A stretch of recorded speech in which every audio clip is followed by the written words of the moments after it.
నైతిక విలువలు అంకితభావంతో వైద్యులు సేవలు అందించాలి, అందరికీ నాణ్యమైన వైద్యం అందాలి. ఆరోగ్య విశ్వవిద్యాలయం స్నాతకోత్సవాల governor justice Abdul Nazeer highlight చేశారు. అయితే ఉద్యోగుల్ని పీడిస్తున్న చెంపా వైరస్, చంద్రబాబు పాలన వైరస్ల రాష్ట్ర ఉద్యోగుల్ని పట్టిపీడిస్తోంది. ఆంధ్రప్రదేశ్ సచివాలయ ఉద్యోగుల సంఘం మాజీ అధ్యక్షుడు కాకల వెంకటరామరెడ్డి మండిపడ్డారు.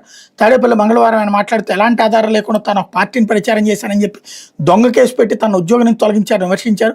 కానీ మొన్న జరిగిన మహానాడులో ఉద్యోగులు బహిరంగంగా టీడీపీ గుర్తింపు కార్డు మెడలో వేసుకుని పాల్గొన్నారు, ధ్వజమెత్తారు. 2014-19 మధ్య మళ్ళీ ఇప్పుడు కూడా ఉద్యోగులు రాజకీయంగా వాడుకున్న తెలుగుదేశం పార్టీ నేను దుయ్యబట్టారు, తప్పుడు పనులని వాళ్ళు చేసి తన మీద నిందలు వేశారని తెరపై తప్పుడు కేసులు పెట్టిన ఆనాటి కడప కలెక్టర్ విజయరామరాజు ఇప్పుడు డిఎస్సి స్కామ్లో ఇరుక్కున్నారని, నిష్పాక్షిక విచారణ జరిగితే విజయరామరాజు జైలుకి వెళ్ళడం ఖాయమన్నారు.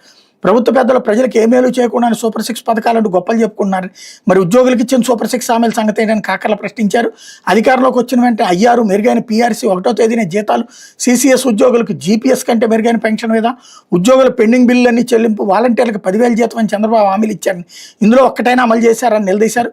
గతంలో 4-5 తేదీల్లో జీతాలు పడితే ఇప్పుడు కొందరికి నెల తర్వాత జీతాలు పడుతున్నాయని, గ్రంథాలయ సంస్థ ఉద్యోగులు 3 నెలలుగా జీతాలు లేవని ఆవేదన వ్యక్తం చేశారు. కాంట్రాక్ట్ ఉద్యోగులకు నెలల తరబడి ఆలస్యం అవుతున్నాయని చెప్పారన్నటువంటి వార్తని హైలైట్ చేశారు. ఇకపోతే ఆంధ్రజ్యోతి, బెదిరిస్తే భయపడను, ఇంకెన్నాళ్ళు విద్వేషాలు రెచ్చగొడతారు, అన్నింటికీ ఆంధ్ర వాడే కారణమా, ఒకరి కుట్రపూర్తి విశ్లేషణ వల్లే అసలు గొడవ, ఇష్టానుసారం మాట్లాడితే భయపడాలా, తెలంగాణలో జనసేన పోటీ చేస్తుంది, కేసీఆర్ పార్టీని ఏపీలో పెడితే స్వాగతించాం, ఆయన ఇతర రాష్ట్రాల్లో పర్యటించవచ్చు, రాహుల్ వైనాడులో పోటీ చేయొచ్చు, నేను తెలంగాణలో పట్టించకూడదా, ఉప ముఖ్యమంత్రి పవన్ సూర్య ప్రశ్నలు, హైదరాబాద్లో విలేకరుల సమావేశం, హైవేకి బూర్గుల పేరు పెట్టాలని ప్రతిపాదన, ఏపీలో గద్దర్ విగ్రహం ఏర్పాటుపై ప్రకటన అన్నటువంటిది హైలైట్ చేశారు. అట్లాగే తెలంగాణలో అడుగు పెట్టనివ్వబోమని చేసే బెదిరింపులకి